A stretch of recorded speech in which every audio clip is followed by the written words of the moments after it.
ಸ್ನೇಹಿತರೆ ನಮಸ್ಕಾರ. ನ್ಯೂಸ್ 18 ಕನ್ನಡದ ಫೇಸ್ಬುಕ್ ಮತ್ತು ಯೂಟ್ಯೂಬ್ಗೆ ಸ್ವಾಗತ. ನಾನು ಗಂಗಾಧರ್ ವಾಗಟ. ಪ್ರತಿನಿತ್ಯ ಒಂದು ವಿಶೇಷವಾದಂತಹ ಸುದ್ದಿಗಳನ್ನು ನಿಮ್ಮೊಂದಿಗೆ ಹಂಚಿಕೊಳ್ತಾ ಇರ್ತಾನೆ ಸ್ನೇಹಿತರೆ. ಇದೀಗ ಪ್ರಮುಖವಾಗಿ ಈಗ ಸಾಕಷ್ಟು ಒಂದು ಚರ್ಚೆಯಲ್ಲಿರುವಂಥದ್ದು ಮತ್ತು ಅಕ್ರಮಗಳ ಒಂದು ಕೂಟ ಮತ್ತು ಸಾಕಷ್ಟು ಅಕ್ರಮಗಳಲ್ಲಿ ನಡೀತಾ ಇರ್ತದೆ. ಏನು ಮಾಡ್ತಿದ್ದಾರೆ ಅಲ್ಲಿ ಜೈಲಾಧಿಕಾರಿಗಳು, ಪೊಲೀಸರು ಅಂತೇಳಿ, ಮತ್ತು ಗೃಹ ಇಲಾಖೆ ಏನು ಮಾಡ್ತಾ ಇದೆ ಅಂತೇಳಿ ಸಾಕಷ್ಟು ಆರೋಪಗಳು ಕೇಳಿ ಬಂದಿತ್ತು. ಈ ನಡುವೆ ಇದು ರಾಜ್ಯ ರಾಜಕಾರಣದಲ್ಲೂ ಕೂಡ ಚರ್ಚೆಗಳಾಗಿತ್ತು. ಈ ಒಂದು ನಡುವೆ ಈ ಒಂದು ಕಾರಾಗೃಹ ಇಲಾಖೆ, ಸುಧಾರಣಾ ಇಲಾಖೆಯ DGP ಆಗಿ ಅಲೋಕ್ ಕುಮಾರ್ ಅವರನ್ನು ನೇಮಕ ಮಾಡಲಾಯಿತು. ಅಲೋಕ್ ಕುಮಾರ್ ಅವರು ನೇಮಕ ಆದಂಥ ನಂತರ ಒಂದಷ್ಟು ಸುಧಾರಣೆ ತರುವಂಥ ಪ್ರಯತ್ನಗಳನ್ನು ಈಗ ಅಲ್ಲಿ ಅಧಿಕಾರಿ ಮಾಡ್ತಾ ಇರುವಂಥದ್ದು. ಯಾಕೆಂದರೆ ಖಡಕ್ IPS ಅಧಿಕಾರಿ ಅಲೋಕ್ ಕುಮಾರ್ ಅವರು ಈ ಒಂದು ನೇತೃತ್ವ ಅಂದರೆ ಅದನ್ನು ಅಧಿಕಾರವನ್ನು ಸ್ವೀಕರಿಸಿದಂಥ ಬಳಿಕ SP ಆಗಿ ಅಂಶುಕುಮಾರ್ ಅವರು ಕೂಡ ಅಲ್ಲಿ ನೇಮಕ, ಅಂದರೆ ನಾನು IPS ಅಧಿಕಾರಿಗಳನ್ನು ಅಂದರೆ ಅಲ್ಲಿ ನೇಮಕ ಮಾಡಲಾಯಿತು ಜೈಲು ಸೂಪರ್ಟೆಂಟ್ ಆಗಿ. ಆದರೆ ಮೊದಲ ಬಾರಿಗೆ IPS ಅಧಿಕಾರಿ ಅಂಶುಕುಮಾರ್ ಅವರನ್ನು ನೇಮಕ ಮಾಡಲಾಯಿತು. ಏನಾದರೂ ಮಾಡಿ ಈ ಅಕ್ರಮಗಳನ್ನು ತಡೆಗಟ್ಟಬೇಕು, ಏನು ವಿಡಿಯೋಗಳು ವೈರಲ್ ಆಗ್ತಾ ಇದೆ ಅದಕ್ಕೆ ಒಂದು ಕಡಿವಾಣ ಹಾಕಬೇಕು ಅನ್ನೋ ನಿಟ್ಟಿನಲ್ಲಿ ಒಂದು ಹೊಸ ಪ್ರಯತ್ನವನ್ನು, ಸುಧಾರಣೆ ತರುವಂಥ ಒಂದು ಪ್ರಯತ್ನವನ್ನು ಈಗ ಮಾಡಲಾಗ್ತಾ ಇದೆ. ಮೊದಲನೇದಾಗಿ ಈಗಾಗಲೇ ಗೃಹ ಮಂತ್ರಿಗಳಿಗೆ ಈಗ ಏನು ಒಂದು ಸುಧಾರಣಾ ಒಂದು ಟೀಮನ್ನು ಏನು ಮಾಡಲಾಗಿತ್ತು, ಒಂದಷ್ಟು ಕಮಿಟಿಯನ್ನು ಏನು ಮಾಡಲಾಯಿತು, ಏನು ಒಂದು ಜೈಲಿನಲ್ಲಿ ಸುಧಾರಣೆಗಳನ್ನು ತರ್ಬೋದು, ಅದನ್ನು ಪರಿಣಾಮಗಳಾಗುವಂಥ ನಿಟ್ಟಿನಲ್ಲಿ ಪರಿಣಾಮಕಾರಿಯಾದಂಥ ಏನು ಒಂದು ಕಾರ್ಯಾಗಾರಗಳನ್ನು ಅಲ್ಲಿ ಮಾಡಬೇಕು ಅನ್ನೋ ನಿಟ್ಟಿನಲ್ಲಿ ಈಗಾಗಲೇ ಹಿತೇಂದ್ರ ಲಾ ಆ್ಯಂಡ್ ಆರ್ಡರ್ ಏನಿದೆ ADGP ಅವರ ಹಿತೇಂದ್ರ ಅವರ ನೇತೃತ್ವದಲ್ಲಿ ಒಂದು ಕಮಿಟಿ ಏನಿತ್ತು, ಆ ಕಮಿಟಿ ಈಗ ರಿಪೋರ್ಟನ್ನು ಗೃಹ ಮಂತ್ರಿಗಳಿಗೆ ಕೊಡಲಾಗಿದೆ. ಆದರೆ ಈಗ ಅಲೋಕ್ ಕುಮಾರ್ ಅವರವರು ಪ್ರಥಮವಾಗಿ ಎಲ್ಲ ಒಂದು ಜೈಲುಗಳಿಗೆ ವಿಸಿಟ್ ಮಾಡಿದ್ದಾರೆ. ಅದರಲ್ಲಿ ಯಾವ್ಯಾವ ಸೆನ್ಸಿಟಿವ್ ಜೈಲುಗಳಂತ ಇದ್ದಾವೆ, ಅದರಲ್ಲಿ ಬಳ್ಳಾರಿ ಆಗಿರ್ಬೋದು, ಮತ್ತು ಶಿವಮೊಗ್ಗ ಆಗಿರ್ಬೋದು, ಮತ್ತು ಮಂಗಳೂರು ಆಗಿರ್ಬೋದು, ಉಡುಪಿ ಆಗಿರ್ಬೋದು, ಮತ್ತು ಸೆಂಟ್ರಲ್ ಜೈಲು ನಮ್ಮ ಬೆಂಗಳೂರು ಕಾರಾಗೃಹ ಏನಿದೆ ಪರಪ್ಪನಗರ ಸೆಂಟ್ರಲ್ ಜೈಲ್, ಅಲ್ಲೂ ಕೂಡ ಎಲ್ಲ ಒಂದು ವೆರಿಫೈಯನ್ನು ಮಾಡಲಾಗಿದೆ. ಈಗ ಮೊದಲನೇದಾಗಿ ಅಲ್ಲಿ ಸೆಂಟ್ರಲ್ ಜೈಲಲ್ಲಿ ಏನೆಲ್ಲ ವಸ್ತುಗಳು, ಅಂದರೆ ಜೈಲಿನ ಮ್ಯಾನ್ಯುವಲನ್ನು ಹೊರತುಪಡಿಸಿ ಬ್ಯಾರಕ್ಗಳಲ್ಲಿ ಇರುವಂಥ ವಸ್ತುಗಳು ಬೇರೆ ಏನಿದ್ದಾವೆ ಅದೆಲ್ಲವನ್ನು ಕೂಡ ತೆರವು ಮಾಡುವಂಥ ಕೆಲಸವಾಗ್ತಾ ಇದೆ. ರಾತ್ರೋರಾತ್ರಿ ಪ್ರತಿನಿತ್ಯವೂ ಕೂಡ ಒಂದು ದಿಢೀರ್ ಅಂತೇಳಿ ಒಳಗಡೆ ಜೈಲು ಒಳಗಡೆ ವಿಸಿಟ್ ಮಾಡುವಂಥದ್ದು, ಸರ್ಪ್ರೈಸ್ ಭೇಟಿ ಮಾಡಿ ಎಲ್ಲ ಒಂದು ತಲಾಶ್ ಮಾಡುವಂಥ, ಪರಿಶೀಲನೆ ಮಾಡುವಂಥ ಕೆಲಸವನ್ನು ಮಾಡ್ತಾ ಇದ್ದಾರೆ. ಒಂದೊಂದು ದಿನ ಒಂದೊಂದು ಬ್ಯಾರಕ್, ಅಂದರೆ ಯಾವುದೇ ಅಧಿಕಾರಿ ಸಿಬ್ಬಂದಿಗಳಿಗೆ ಗೊತ್ತೇ ಇರೋದಿಲ್ಲ. ಅದನ್ನು ಒಬ್ಬ ಅಧಿಕಾರಿಯನ್ನು ನೇಮಕ ಮಾಡಿರ್ತಾರೆ. ಆ ಅಧಿಕಾರಿಗೆ ಯಾರು ಹೋಗ್ತಾರೆ ಇವತ್ತು ಅನ್ನೋದು ಯಾರಿಗೂ ಕೂಡ ಗೊತ್ತಿಲ್ಲ, ಅವರು ಎಲ್ಲಿ ಹೋಗ್ತಾರೆ ಅನ್ನೋದು ಕೂಡ ಗೊತ್ತಿರಲಿಲ್ಲ. ದಿಢೀರ್ ಅಂತೇಳಿ ಒಂದು ಸೆಲ್ಗೆ ಅವರು ವಿಸಿಟ್ ಮಾಡುವಂಥದ್ದು, ಪರಿಶೀಲನೆ ಮಾಡುವಂಥದ್ದು. ಈ ಮೂಲಕವಾಗಿ 100ಕ್ಕೂ ಹೆಚ್ಚು ಮೊಬೈಲ್ಗಳನ್ನು ಪರಿಶೀಲನೆ ಮಾಡಾಯಿತು. ಆದರೂ ಕೂಡ ಅಲ್ಲಿ ಅಕ್ರಮವಾಗಿ ಕೆಲ ವಸ್ತುಗಳು ಬರ್ತಾ ಇದೆ ಅಂತ ಗೊತ್ತಾಯಿತು. ಹೀಗಾಗಿ ಅಲ್ಲಿ ಪರಿಶೀಲನೆ ಮಾಡಿದಂಥ ನಂತರ ಕಾಂಪೌಂಡ್ ಏನಿದೆ, ಅಂದರೆ ಸೆಂಟ್ರಲ್ ಜೈಲ್ ಸುಮಾರು ಒಂದು 65ರಿಂದ 70 ಎಕರೆ ಏನಿದೆ, ಅದರ ಕಾಂಪೌಂಡ್ ಏನಿದೆ, ಕಾಂಪೌಂಡ್ನ ಹೊರಭಾಗದಲ್ಲಿ ಎಲ್ಲವೂ ಕೂಡ ಸಾಕಷ್ಟು ಪೊದೆ, ಅಂದರೆ ಸಾಕಷ್ಟು ಗಿಡ ಮರಗಳು ಬೆಳ್ಕೊಂಡು ಪೊದೆ ಆಗಿರುವಂಥದ್ದು. ಯಾರೊಬ್ಬರೂ ಸಹ ಅಲ್ಲಿ ಬಂದು, ಅಂದರೆ ಆ ಬಾರ್ಡರ್ಗೆ ಬಂದು ಗಿಡಗಳ ಮೂಲಕ ಅಲ್ಲಿ ನಿಂತ್ಕೊಂಡು ಏನೇ ಎಸೆದರೂ ಕೂಡ ಯಾರಿಗೂ ಗೊತ್ತಾಗಲ್ಲ. ಆ ಮೂಲಕವಾಗಿ ಯಾರು ಎಸ್ಕೇಪ್ ಆದರೂ ಕೂಡ ಗೊತ್ತಾಗೋದಿಲ್ಲ. ಈ ನಿಟ್ಟಿನಲ್ಲಿ ಮೊದಲು ಆ ಗಿಡ ಪೊದೆ ಏನಿದೆ ಅದನ್ನು ಸ್ವಚ್ಛ ಮಾಡಬೇಕು. ಇಂತಿಷ್ಟು ಅಡಿ ಅಂತೇಳಿ ಒಂದು ವೆಹಿಕಲ್ ಓಡಾಡುವಂಥಷ್ಟು ಏನಿದೆ, ಇಡೀ ಜೈಲಿನ ಹೊರಾಂಗಣ ಏನಿದೆ, ಆ ಕಾಂಪೌಂಡ್ ಸುತ್ತಲೂ ಕೂಡ ಒಂದು ಬೀಟ್ ಬರುವಂಥ ಒಂದು ವೆಹಿಕಲ್ ಏನಿದೆ ಓಡಾಡುವಂಥಕ್ಕೆ ವ್ಯವಸ್ಥೆ ಆಗಬೇಕು ಅಂತೇಳಿ ಈಗ ಎಲೆಕ್ಟ್ರಾನಿಕ್ ಸಿಟಿ ಡಿವಿಷನ್ DCP ನಾರಾಯಣರವರಿಗೆ ಒಂದು ಸೂಚನೆಯನ್ನು ಕೊಟ್ಟಿದ್ರು. ಹೀಗಾಗಿ ಅವರು ಈಗ JCBಗಳ ಮೂಲಕ ಕಾಂಪೌಂಡ್ ಸುತ್ತಲೂ ಕೂಡ ಒಂದು ಸ್ವಚ್ಛತಾ ಅಭಿಯಾನದ ಅಡಿಯಲ್ಲಿ ಎಲ್ಲ ಕ್ಲೀನಿಂಗ್ ಮಾಡುವಂಥ ಕೆಲಸವನ್ನು ಮಾಡಿದ್ದಾರೆ. ಕ್ಲೀನಿಂಗ್ ಮಾಡುವ ಮೂಲಕ ಈಗ ಸ್ಟ್ರೀಟ್ ಲೈಟನ್ನು ಹಾಕ್ತಾರೆ. ಸ್ಟ್ರೀಟ್ ಲೈಟ್ ಹಾಕಿ ಒಂದು ಬೀಟ್ ಪೊಲೀಸ್ ಏನಿದೆ, ಅದು ವೆಹಿಕಲ್ ಏನಿದೆ, ಅದು ಜೈಲಿನ ಸುತ್ತಲೂ ಹೊರಾಂಗಣದ, ಅಂದರೆ ಕಾಂಪೌಂಡ್ ಹೊರಾಂಗಣ ಏನಿದೆ, ಅವರು ಒಂದು ರೌಂಡ್ ಮಾಡ್ಬೋದು. ಯಾರು ಕೂಡ ಅಲ್ಲಿ ಬರೋದಕ್ಕಾಗೋದಿಲ್ಲ. ಯಾರಾದರೂ ಒಂದು ವೇಳೆ ಅಂಥ ಸಂದರ್ಭದಲ್ಲಿ ಬಂದರೆ ಅವರು ಅಲ್ಲಿ ಕ್ಯಾಮ್ರಾ ಕೂಡ ಇರುತ್ತೆ.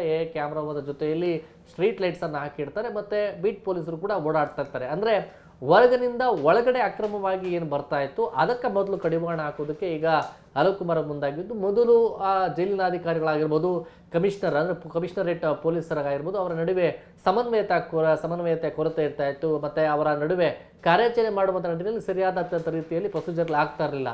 ಆದರೆ ಈ ಬಾರಿ ಪೊಲೀಸ್ ಕಮಿಷನರ್ ಆಗಿರುವಂಥ ಸೀಮಂತ್ ಕುಮಾರ್ ಸಿಂಗ್ ಆಗಿರ್ಬೋದು, ಮತ್ತು ಪ್ರಿಸನ್ ಡಿಪಾರ್ಟ್ಮೆಂಟ್ ಹೆಡ್ ಆಗಿರುವಂಥ DG ಅಲೋಕ್ ಕುಮಾರ್ ಅವರಾಗಿರ್ಬೋದು, ಅವರು ಒಂದು ಹೊಂದಾಣಿಕೆಯ ನಿಟ್ಟಿನಲ್ಲಿ, ಅವರ ಒಂದು ಸಮನ್ವಯತೆಯ ನಿಟ್ಟಿನಲ್ಲಿ ಪೊಲೀಸ್ ಅಧಿಕಾರಿಗಳು, ಅಂದರೆ ಸ್ಥಳೀಯ ಪೊಲೀಸ್ ಅಧಿಕಾರಿಗಳನ್ನು ಒಳಗೊಂಡಂತೆ ಅಲ್ಲಿನ ಜೈಲಧಿಕಾರಿಗಳ ಒಂದು ನೇತೃತ್ವದಲ್ಲಿ ಈಗ ಒಂದು ಹೊಸ ಒಂದು ಪ್ರಯತ್ನ, ಸುಧಾರಣೆ ಮಾಡುವಂಥ ನಿಟ್ಟಿನಲ್ಲಿ ಪ್ರಯತ್ನಗಳನ್ನು ಮಾಡ್ತಾ ಇದ್ದಾರೆ.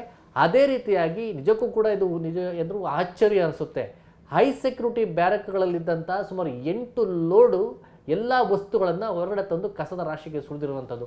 ಅಲ್ಲಿ ಏನೇನು ವಸ್ತುಗಳಿತ್ತು ನಿಮಗೆ ಅಂತಂದರೆ, ಅಂದರೆ ಜೈಲಿನ ಮ್ಯಾನ್ಯುವಲಲ್ಲಿ ಕೇವಲ ಅವ್ರಿಗೆ ಬಟ್ಟೆ ಇಟ್ಕೊಳ್ಳೋಕೆ ಒಂದು ಪೆಟ್ಟಿಗೆ, ಮತ್ತು ಅವ್ರಿರೋಕ್ಕೊಂದು ರೂಮು ಅಷ್ಟೇ ಅವ್ರಿಗೆ ಬೇಕಾದಂಥ ಜೈಲಿನ ಮ್ಯಾನ್ಯುವಲ್, ಜೈಲಿನ ಫುಡ್ ಮಾತ್ರ ಅವ್ರಿಗೆ ಕೊಡೋಕ್ಕೆ ವ್ಯವಸ್ಥೆ. ಆದರೆ ಈ ಬ್ಯಾರಕ್ಗಳಲ್ಲಿ ಯಾರ್ಯಾರಿದ್ರು ಅಂದರೆ, ಹೈಟ್ ಸೆಕ್ಯೂರಿಟಿ ಬ್ಯಾರಕ್ಕು 4 ಬ್ಯಾರಕ್ಕು ದೊಡ್ಡ ಬ್ಯಾರಕ್ಗಳಿದೆ. ಅದು ಸುಮಾರು ಒಂದು 500ಕ್ಕೂ ಹೆಚ್ಚು ಮಂದಿ ಇದ್ದಾರೆ. ಒಂದು ಬ್ಯಾರಕಲ್ಲಿ ಅಂದರೆ ಒಂದು ಬ್ಯಾರಕಲ್ಲಿ ಪ್ರಜ್ವಲ್ ರೇವಣ್ಣ ಇರುವಂಥದ್ದು, ಉಳಿದ ಎಲ್ಲ ಬ್ಯಾರಕ್ಗಳಲ್ಲಿ ಶಂಕಿತ ಉಗ್ರರು ಯಾರಿದ್ದಾರೆ ಅಂಥವ್ರು ಮತ್ತು VIP ಯಾರಿರ್ತಾರೆ ಅಂಥವ್ರಿಗೆ ಅಲ್ಲಿ ವ್ಯವಸ್ಥೆಯನ್ನು ಮಾಡಲಾಗುತ್ತೆ. ಅವರು ಕುಕ್ಕರ್ ಆಗಿರ್ಬೋದು, ಸ್ಟವ್ ಆಗಿರ್ಬೋದು, ಮೊಟ್ಟೆ ಕ್ರೇಟ್ಗಳಾಗಿರ್ಬೋದು, ಆಮ್ಲೆಟ್ಗಳು ಹಾಕೊಳ್ಳೋಕ್ಕೆ ಒಂದು ಪಾತ್ರೆಗಳಾಗಿರ್ಬೋದು, ಬೇಕಾದಂಥ ಒಂದು ಚೇರ್ ಆಗಿರ್ಬೋದು, ಮತ್ತು ಬೆಡ್ಶೀಟ್ಗಳನ್ನು ಹೆಚ್ಚುವರಿಯಾಗಿ ಇಟ್ಕೊಳ್ಳುವಂಥದ್ದು, ಮತ್ತು ಒಂದು ಕಬೋರ್ಡ್ ಆಗಿರ್ಬೋದು, ಇವೆಲ್ಲವನ್ನು ಕೂಡ ಅಲ್ಲಿ ಶೇಖರಣೆ ಮಾಡ್ಕೊಂಡು ಇಟ್ಕೊಂಡಿದ್ರು.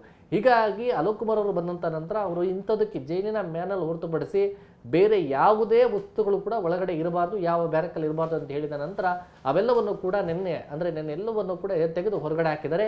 ಆದರೆ ಯಾವತ್ತೂ ಅಲೋಕ್ ಕುಮಾರ್ ಅವರು ಬಂದು ಒಂದು ನಿರ್ದಾಕ್ಷಿಣ್ಯವಾದಂಥ ಕ್ರಮವನ್ನು ಕೈಗೊಳ್ಳುವ ಮೂಲಕ ಒಂದು ಹೊಸ ಪ್ರಯತ್ನವನ್ನು ಮಾಡಿ ಸುಧಾರಣೆ ತರಬೇಕು ಅಂತ ಮುಂದಾದರೂ ಅಲ್ಲಿನ ಈಗ ಬಂದಿಗಳು ಸಜಾಬಂದಿ ಕೈದಿಗಳಾಗಿರ್ಬೋದು, ವಿಚಾರಣಾಧೀನ ಕೈದಿಗಳು ಈಗ ಪ್ರತಿಭಟನೆ ಮಾಡೋಕ್ಕೆ ಮುಂದಾಗಿದ್ದಾರೆ.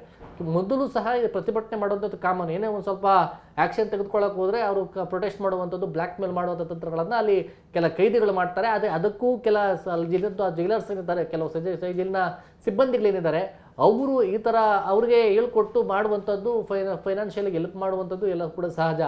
ಆದರೆ ಈ ಬಾರಿ ಅಲೋಕ್ ಕುಮಾರ್ ಯಾರೇ ಪ್ರೊಟೆಸ್ಟ್ ಮಾಡಲಿ, ಏನೇ ಮಾಡ್ಕೊಳ್ಳಿ, ಯಾವುದೇ ರೀತಿಗೆ ಅವ್ರಿಗೆ ಮುಲಾಜ್ ನೋಡೋದಿಲ್ಲ, ಅಂಥವ್ರ ಮೇಲೆ ಕ್ರಮ ಕೈಗೊಳ್ತೀವಿ ಅಂತೇಳಿ ಕೆಲವ್ರ ಮೇಲೆ ಎಲ್ಲ ಕಂಪ್ಲೇಂಟ್ ಮಾಡಿದ್ದಾರೆ. ಅಂಥವ್ರ ಮೇಲೆ ಕೂಡ ಅವರು ವಾರ್ನಿಂಗ್ ಕೊಡುವಂಥ ಕೆಲಸ ಮಾಡಿದ್ದಾರೆ. ಜೊತೆಯಲ್ಲಿ ಏನು ವಸ್ತುಗಳಿದ್ದಾವೆ ಆ ಜೊತೆಯಲ್ಲಿ ಒಂದು ಕಡೆ ರೇಡ್ ಮಾಡುವಂಥದ್ದು, ಮತ್ತು ಕಾರ್ಟನ್ಗಳನ್ನೆಲ್ಲ ತೆಗೆದು ಹೊರಗಡೆ ತೆಗೆದಿದ್ದಾರೆ. ಬ್ಯಾರಕ್ಗಳನ್ನು ದೂರದಿಂದಲೇ ನೋಡಿದ್ರೆ ಸಹ ಆ ಒಳಗಡೆ ಇರುವಂಥ ಕೈದಿ, ಸೆಲ್ ಒಳಗಡೆ ಗ್ರಿಲ್ ಒಳಗಡೆ ಇರುವಂಥ ಕೈದಿ ಏನು ಮಾಡ್ತಿದೆ ಅನ್ನೋದು ಕೂಡ ಅಬ್ಸರ್ವ್ ಮಾಡುವಂಥ ಕೆಲಸವನ್ನು ಅಲ್ಲಿನ ಜೈಲಿನ ಸಿಬ್ಬಂದಿ ಮಾಡುವುದು.